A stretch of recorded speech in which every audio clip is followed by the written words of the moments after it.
દેવ એટલે ન્યાયાધીશ, કર્મ પ્રમાણે ફળ આપનારા દેવ, જેમની ન્યાયી નજરથી દેવો પણ બચી શક્યા નથી. આજે શનિ જયંતિના પાવન પર્વ પર આપણી યાત્રા પહોંચી છે પોરબંદર જિલ્લાના એક એવા પવિત્ર ધામે જેને શનિદેવનું જન્મસ્થળ માનવામાં આવે છે. આ ધામ એટલે હાથલા, જ્યાં ભક્તિ છે, શ્રદ્ધા છે અને શનિના પ્રકોપમાંથી મુક્તિ મેળવવાની અડગ આસ્થા છે.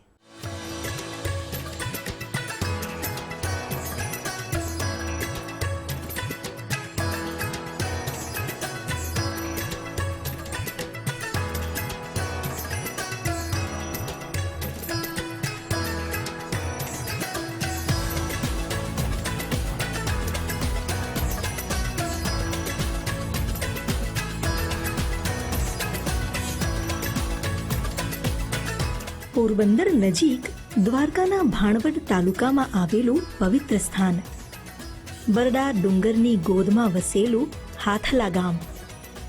નાનકડું આ ગામ જ્યાં આજે પણ ભક્તિની શક્તિ અને ચમત્કારનો સ્પર્શ અનુભવાય છે, કારણ કે અહીં આવેલું છે પૌરાણિક શનિ મંદિર.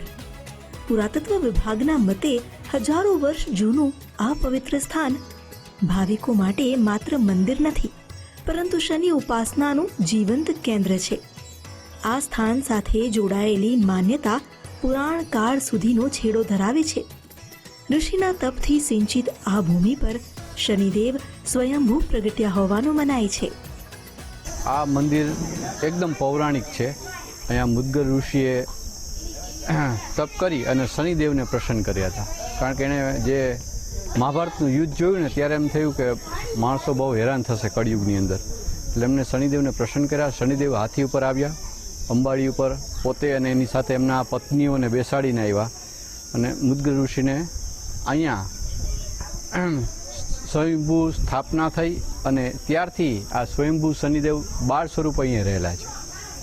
એ પછી સમયાંતરે હાથી પર સવાર થઈને આવ્યા હતા, એટલે હાથી પર સવાર એવી મૂર્તિ અહીં સ્થાપિત કરવામાં આવી છે. પનોતી દેવી ને શનિદેવ બે સાથે છે. એટલા શનિ મંદિરના 5,500 વર્ષ જૂનું છે મંદિર. ઇતિહાસમાં એટલું કે અમારા કે શનિદેવનો જન્મ સ્થળ છે, એટલે શનિ કુંડ છે. શનિદેવના જન્મસ્થાન તરીકે ઓળખાતા આ ધામની વિશેષતા છે અહીં સ્થાપિત બાળ સ્વરૂપ શનિદેવ અને પનોતી તથા સાડાસાતીની મૂર્તિઓ. દેશભરમાં ભાગ્યે જ ક્યાંક જોવા મળતી આ દિવ્ય પ્રતિમાના દર્શન ભક્તોની આસ્થાને પોષનારા બની રહી છે. મંદિર સામે આવેલ પવિત્ર શનિ કુંડ પણ અતિ પ્રાચીન માનવામાં આવે છે, જેના તાર જોડાયેલા છે ભગવાન શ્રી કૃષ્ણ અને પાંડવો સાથે. ઇતિહાસમાં એવું જાણવા મળે છે કે અહીંના મંદિરમાં આ જે કુંડ છે શનિ કુંડ, તેમાં સ્નાનનું મહત્ત્વ છે. એટલે કૃષ્ણ ભગવાન પાંડવોને લઈ મહાભારતના યુદ્ધ પછી અહીંયા આવેલા, એમને કુંડમાં સ્નાન કરીને મંદિરમાં પૂજન વિધિ કરાવેલી છે. એટલે એના ઉપરથી ખ્યાલ આવે આપણે કે કેટલું પૌરાણિક મંદિર છે. અને પુરાતત્વ ખાતાવાળા પણ એમ કહે છે કે લગભગ 5,500 વર્ષ જૂનું મંદિર છે. એટલે કૃષ્ણ ભગવાનના વખતનું મંદિર છે. મંદિરની સાથોસાથ આ કુંડ પણ ભક્તોની આસ્થાનું કેન્દ્ર બન્યું છે. આજે પણ હજારો ભક્તો અહીં આવી શનિ કુંડમાં સ્નાન કરે છે.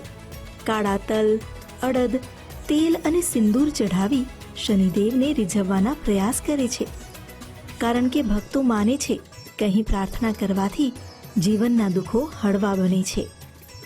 કુદરતી માહોલ છે, જેના લીધે અહીંયા એકદમ શાંતિ મળે છે માણસોને આવે. અને શનિદેવનો એટલો પ્રભાવ છે કે આ ક્ષેત્ર જે છે ને, એ ક્ષેત્રમાં આવેલ માણસોને દરેકને બધી તકલીફોમાંથી મુક્તિ મળી જાય છે. અહીંયા કહેવાય છે કે હાથલા ગામમાં મંદિર છે અને અહીંયા શનિદેવ છે એ હાથીના વાહન પર બિરાજમાન છે. અને આજુબાજુના લોકોને અને ઘણા લોકો પાસેથી આપણે એવું જાણવા પણ મળે છે કે શનિદેવના પરચા તેમને મળેલા છે. અને આજુબાજુના ગામના અને આપણા ગુજરાત રાજ્યમાંથી ઘણા દૂરના સ્થળેથી પણ લોકો અહીંયા દર્શન કરવા માટે આવતા હોય છે. અને ખૂબ જ જૂનું એવું પૌરાણિક મંદિર છે. હાથી પર બિરાજમાન શનિદેવ આ સ્થાનની ઓળખ છે. પુરાતન કાળમાં એટલે જ આ સ્થાન હસ્તી સ્થળ કહેવાતું, જે આજે અપભ્રંશ થઈને હાથલા થઈ ગયું. વિશ્વભરમાં હાથલા એટલે શનિદેવનું જન્મસ્થાન, એટલે જ શનિ જયંતિ પર અહીં ખાસ ઉત્સવ ઉજવાય છે. અહીંયા હાથલામાં શનિ જયંતિનો ઉત્સવ બહુ ધામધૂમથી ઉજવવામાં આવે છે. વૈશાખ મહિનાની અમાસ એટલે શનિ જયંતિ, એ દિવસે અહીંયા ઓછામાં ઓછા 2 થી 3 લાખ શ્રદ્ધાળુઓ દર્શન કરવા આવે છે અને ખૂબ જ માહોલ ભક્તિભર્યો હોય છે. એ સિવાય ભક્તોને સેવા કરવા માટે પણ એટલા લોકો આવે છે. કોઈ ખાવા પીવાની વસ્તુ લઈ આવે છે, કોઈ વસ્તુ, ઘણા બધા સેવાકીય કાર્યકરો અહીંયા આવે છે. અને આવો જ માહોલ જ્યારે શનિવાર અને અમાસ આવતી હોય ત્યારે પણ હોય છે. શનિવારે અમાસ આવતી હોય તો પણ શનિ જયંતિ જેવો જ એક માહોલ હોય છે અને એ દિવસે પણ એને ઉજવવામાં આવે છે. શનિ જયંતિ હોય, શનિચરી અમાસ હોય કે સામાન્ય શનિવાર, હાથલામાં ભક્તોની ભીડ ક્યારેય ઓછી નથી થતી. દરેક ભાવિકના હૃદયમાં એક જ વિશ્વાસ હોય છે કે જો શનિદેવ પ્રસન્ન થાય તો જીવનના કષ્ટોનો અંધકાર દૂર થઈ શકે. અને એટલે જ દૂર દૂરથી ભક્તો અહીં આવે છે, નમન કરે છે, પ્રાર્થના કરે છે અને મનમાં એક જ જયઘોષ ગુંજે છે, જય શનિદેવ. કિશન ચૌહાણ, ગુજરાત ફર્સ્ટ, પોરબંદર, દ્વારકા.